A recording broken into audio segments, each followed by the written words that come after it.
നമസ്കാരം. ദില്ലിയിൽ നടന്ന CJP പ്രതിഷേധവും അതിനെ തുടർന്നുണ്ടായ അക്രമ സംഭവങ്ങളും രാജ്യവ്യാപകമായി വലിയ രാഷ്ട്രീയ ചർച്ചകൾക്ക് വഴിവെച്ചിരിക്കുകയാണ്. പ്രതിഷേധത്തിന് പിന്നിലെ ലക്ഷ്യങ്ങളും ഉയർന്നുവന്ന ആരോപണങ്ങളും സാമൂഹിക രാഷ്ട്രീയ പ്രതികരണങ്ങളും ശക്തമായി ചർച്ച ചെയ്യപ്പെടുന്ന ഈ സാഹചര്യത്തിൽ സാമൂഹിക നിരീക്ഷകനായ ജിതിൻ കെ ജേക്കബ് തന്റെ ഫേസ്ബുക്ക് കുറിപ്പിലൂടെ ഈ വിഷയത്തെക്കുറിച്ചുള്ള നിലപാട് വ്യക്തമാക്കുകയാണ്. CJP സമരത്തെയും അതിനെ ചുറ്റിപ്പറ്റിയ വിവാദങ്ങളെയും വിമർശനാത്മകമായി വിലയിരുത്തുന്ന അദ്ദേഹത്തിന്റെ കുറിപ്പ് നമുക്കൊന്ന് വായിക്കാം. രാജപ്പനിൽ നിന്ന് രഞ്ജിനി ഹരിദാസിലേക്കുള്ള വീഴ്ച കൊണ്ട് തന്നെ ഇന്ത്യ വിരുദ്ധ കലാപങ്ങൾക്ക് വേണ്ടിയുള്ള വിദേശ ഫണ്ട് വരവ് എത്രത്തോളം കുറഞ്ഞു എന്ന് മനസ്സിലാക്കാൻ കഴിയും. പക്ഷേ ടൂൾ കിറ്റ് തന്നെയാണല്ലോ. എല്ലാവരും ഒരേ സമയം ഒരേപോലെ പ്രതികരിച്ച് ഇത്തവണയും സ്വയം തുറന്നുകാട്ടി. എമ്പുരാന്റെ മകളുടെ സിനിമ വരുന്നു എന്നത് ഇന്നലത്തെ പ്രതികരണം കണ്ടപ്പോഴാണ് മനസ്സിലായത്. ഇനിയിപ്പോൾ എന്ത് ചവറാണെങ്കിലും ഒരു വിഭാഗം കണ്ട് വിജയിപ്പിച്ചോളുമല്ലോ. ബെറോസിന്റെ ഗതി എന്തായാലും ഉണ്ടാകില്ല. ഇത്തവണത്തെ ടൂൾ കിറ്റ് പ്രചരണം ഇതൊരു ജനാധിപത്യ രാജ്യമാണോ, പ്രതിഷേധിക്കുന്നവരെ ഇങ്ങനെയാണോ നേരിടേണ്ടത് എന്നതായിരുന്നു. അതെ, ഇന്ത്യ എപ്പോഴും ജനാധിപത്യ രാജ്യമാണ്. അതുകൊണ്ടാണ് കലാപകാരികൾ ഇപ്പോഴും ജീവനോടെ ഇരിക്കുന്നത്. അങ്ങനെയല്ലായിരുന്നുവെങ്കിൽ കമ്മ്യൂണിസ്റ്റ് ചൈന ടിയാമൻ സ്ക്വയറിൽ ചെയ്തതുപോലെ കലാപകാരികൾക്ക് നേരെ യുദ്ധ ടാങ്കുകൾ കയറ്റിയിറക്കിയേനെ. 118 പോലീസ് ഉദ്യോഗസ്ഥർക്കാണ് ഡൽഹിയിലെ ബർഗർ കലാപത്തിൽ പരിക്കേറ്റത്. കോടിക്കണക്കിന് രൂപയുടെ പൊതുമുതൽ കലാപകാരികൾ നശിപ്പിച്ചു. കലാപം ഉണ്ടാക്കുന്നവന്റെ നെഞ്ചിൽ വെടിവെച്ചിടാൻ ഇതിലും വലിയ കാരണങ്ങൾ ഒന്നും വേണ്ട. കലാപകാരികൾ വനിതാ മാധ്യമപ്രവർത്തകരെ ആക്രമിക്കുകയും അവരെ ലൈംഗികമായി ഉപദ്രവിക്കുകയും ചെയ്യുന്ന സംഭവം വരെ ഉണ്ടായി.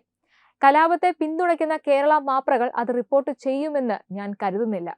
പാറ്റകളുടെ ആദ്യ ആവശ്യങ്ങളിലൊന്നും നീറ്റ് പേപ്പർ ലീക്ക്, വിദ്യാഭ്യാസ മന്ത്രിയുടെ രാജിയും ഒന്നുമില്ലായിരുന്നു എന്നത് പ്രത്യേകം ഓർക്കണം.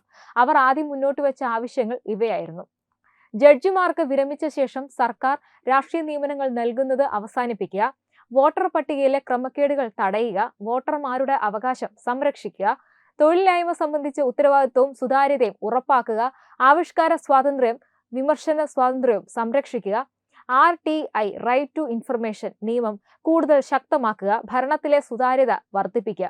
അതിൽ നിന്നാണ് ഒറ്റ രാത്രി കൊണ്ട് നീറ്റ് പേപ്പർ ലീക്ക്, വിദ്യാഭ്യാസ മന്ത്രിയുടെ രാജിയുമൊക്കെ ഉയർന്നു വന്നത്.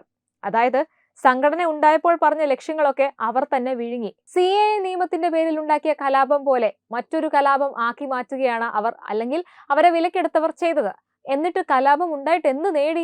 വ്യാപകമായി കലാപം അഴിച്ചുവിട്ടിട്ടും 100-ലധികം പോലീസ് ഉദ്യോഗസ്ഥരെ ആക്രമിച്ചു പരിക്കേൽപ്പിച്ചിട്ടും വനിതാ മാധ്യമ പ്രവർത്തകരെ ലൈംഗികമായി ആക്രമിച്ചിട്ടും കോടിക്കണക്കിന് രൂപയുടെ പൊതുമുതൽ നശിപ്പിച്ചിട്ടും ഇവർ ലക്ഷ്യം വെച്ച രക്തസാക്ഷികളെ സൃഷ്ടിച്ചെടുക്കാൻ ഇവർക്ക് ആയില്ല. പുരുഷ പോലീസ് സമരക്കാരായ സ്ത്രീകളെ ഉൾപ്പെടെ മർദ്ദിച്ചു എന്നതാണ് മറ്റൊരു ഇരവാദം. രാഷ്ട്രീയ സമരം അക്രമാസക്തമാകുമ്പോൾ പോലും അറഞ്ചം പുറഞ്ഞ അടി കിട്ടും. അപ്പോൾ പിന്നെ കലാപം ഉണ്ടാകുമ്പോൾ, പ്രത്യേകിച്ച് 100-ലധികം പോലീസ് ഉദ്യോഗസ്ഥർക്ക് പരിക്കേൽക്കുമ്പോൾ അവർ എങ്ങനെ പ്രതികരിക്കും എന്ന് പറയേണ്ടല്ലോ. ഇവർ കരുതിയത് ഡൽഹിയിൽ കലാപം ഉണ്ടാക്കിയാൽ അത് ഇന്ത്യ മുഴുവൻ പടർന്നു പിടിക്കും എന്നായിരുന്നു. പക്ഷേ ബംഗ്ലാദേശ് പോലെ, നേപ്പാൾ പോലെ, ശ്രീലങ്ക പോലെ ഒന്നുമല്ല ഇന്ത്യ എന്ന് മനസ്സിലാക്കാൻ ബർഗർ പിള്ളേർക്ക് ഇപ്പോഴും മനസ്സിലായിട്ടില്ല. ഇത്തവണ ചീറ്റി എന്ന് പറഞ്ഞ് നിരാശരാകരുത്. ഒരു പാർലമെന്റ് മാർച്ച് കൂടി പ്ലാൻ ചെയ്യുന്നേ. എന്നാലും രാജപ്പനിൽ നിന്ന് രഞ്ജിനി ഹരിദാസിലേക്കുള്ള വീഴ്ച, അതുണ്ടാക്കിയ ഷോക്ക് വളരെ വലുതാണ് കേട്ടോ. എന്തായാലും ബർഗർ കലാപം ചരിത്രത്തിൽ ഇടം നേടിയ കലാപമായി മാറിക്കഴിഞ്ഞു. കലാപം ഉണ്ടാക്കാൻ അണികളെ എരിവ് കയറ്റി വിട്ടിട്ട് നേതാക്കൾ ബർഗർ കിങ്ങിൽ പോയി ബർഗർ കഴിച്ച കലാപം. ഇതിന്റെ കൂടെ വേറൊരു പോസ്റ്റും കൂടെ പങ്കുവച്ചിട്ടുണ്ട്.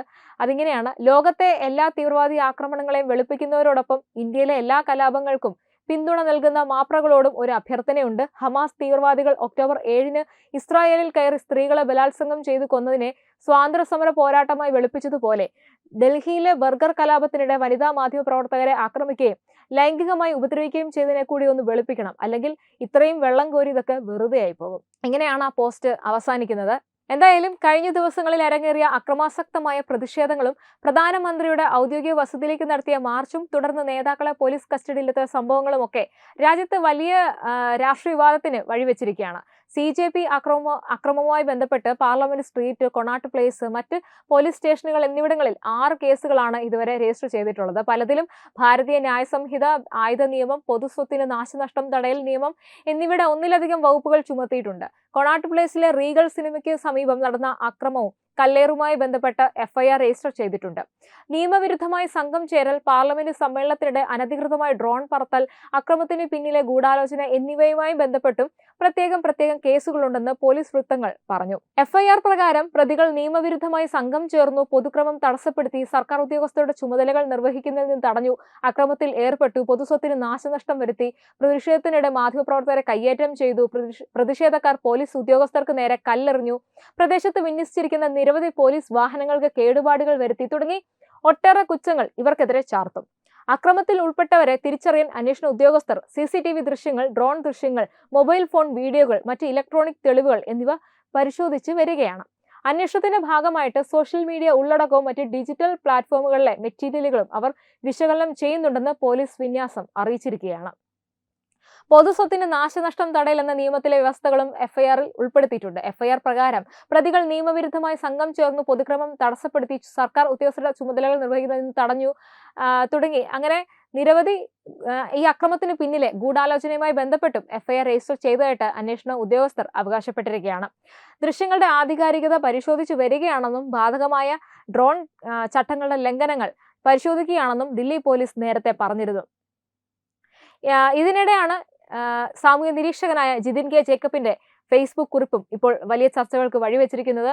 എന്തായാലും CJP പ്രതിഷേധത്തെയും ഇതിനെ തുടർന്നുണ്ടായ അക്രമ സംഭവങ്ങളെയും ശക്തമായി വിമർശിക്കുന്ന കുറിപ്പിൽ പ്രതിഷേധത്തിന് പിന്നിൽ രാഷ്ട്രീയ ലക്ഷ്യങ്ങളും ആസൂത്രിത നീക്കങ്ങളും ഉണ്ടെന്ന ഗുരുതര ആരോപണങ്ങളാണ് അദ്ദേഹം ഉന്നയിക്കുന്നത്. ഡൽഹിയിൽ അരങ്ങേറിയ സംഭവങ്ങളെ ബർഗർ കലാപം എന്നാണ് അദ്ദേഹം വിശേഷിപ്പിക്കുന്നത്. അതേസമയം കഴിഞ്ഞ ദിവസങ്ങളിലുണ്ടായ പ്രതിഷേധങ്ങളും അക്രമ സംഭവങ്ങളും രാജ്യത്തിന്റെ രാഷ്ട്രീയ അന്തരീക്ഷത്തെ കൂടുതൽ ചൂടുപിടിപ്പിച്ചിരിക്കുകയാണ്. പ്രതിഷേധം ജനാധിപത്യത്തിന്റെ അവിഭാജ്യ ഘടകമാണെങ്കിലും അത് അക്രമത്തിലേക്കും പൊതുമുതൽ നശീകരണത്തിലേക്കും നിയമലംഘനത്തിലേക്കും വഴിമാറുമ്പോൾ ഉയരുന്ന ചോദ്യങ്ങൾ ഗൗരവമുള്ളതാണ്. സാമൂഹിക മാധ്യമങ്ങളിലെയും രാഷ്ട്രീയ വേദികളിലെയും പരസ്പര ആരോപണങ്ങൾക്കിടയിൽ സംഭവങ്ങളുടെ യഥാർത്ഥ പശ്ചാത്തലവും ഉത്തരവാദികളെയും കണ്ടെത്താനുള്ള അന്വേഷണം തുടരുകയാണ്. CCTV ദൃശ്യങ്ങൾ, ഡ്രോൺ ദൃശ്യങ്ങൾ, അതുപോലെ തന്നെ അങ്ങനെയുള്ള ഫൂട്ടേജുകൾ, മൊബൈൽ വീഡിയോകൾ, മറ്റ് ഡിജിറ്റൽ തെളിവുകൾ എന്നിവയുടെ അടിസ്ഥാനത്തിൽ അന്വേഷണം പുരോഗമിക്കുമ്പോൾ പ്രതിഷേധത്തിന്റെ പേരിൽ നടന്ന അക്രമങ്ങൾക്ക് പിന്നിൽ ആരൊക്കെയാണെന്നും നിയമം എന്ത് നിലപാട് സ്വീകരിക്കുമെന്നതാണ് ഇനി രാജ്യം ഉറ്റുനോക്കുന്നത്.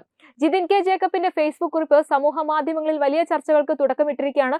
വിഷയത്തിൽ രാഷ്ട്രീയ വാദപ്രതിവാദങ്ങൾ ശക്തമാകുന്നതിനിടെ അന്വേഷണം എങ്ങനെയാകും മുന്നോട്ട് പോകുക എന്നതും ശ്രദ്ധേയമാണ്. ഈ വിഷയത്തെക്കുറിച്ചുള്ള നിങ്ങളുടെ അഭിപ്രായം എന്താണ്? കമന്റ് ചെയ്യുക. വീഡിയോ ഇഷ്ടമായി ലൈക്ക് ചെയ്യുക, ഷെയർ ചെയ്യുക. ഒപ്പം കൂടുതൽ വാർത്തകൾക്കായി നമ്മുടെ ചാനൽ തത്വമൈ ചാനൽ നിങ്ങൾ സബ്സ്ക്രൈബ് ചെയ്യാനും ബെല്ലൈക്കൺ അമർത്താനും മറക്കരുത്. വെബ് ഡെസ്ക് തത്വമൈ ന്യൂസ്. HIV അണുബാധ സന്തോഷപൂർണമായ ഒരു ജീവിതത്തിന് തടസ്സമല്ല. HIV അണുബാധയ്ക്ക് ഫലപ്രദമായ ചികിത്സ ഇന്ന് ലഭ്യമാണ്. ഇതിന് യഥാസമയം അണുബാധ കണ്ടെത്തുന്നതും കാലേക്കൂട്ടി ചികിത്സ നടത്തേണ്ടതും അത്യാവശ്യമാണ്. സൗജന്യമായ ചികിത്സയും മാർഗനിർദ്ദേശങ്ങളും സർക്കാർ ആശുപത്രികളിലെ ART അഥവാ ഉഷസ് കേന്ദ്രങ്ങളിൽ ലഭ്യമാണ്. ആരോഗ്യ സംരക്ഷണം ഓരോരുത്തരുടെയും ഉത്തരവാദിത്തമാണ്.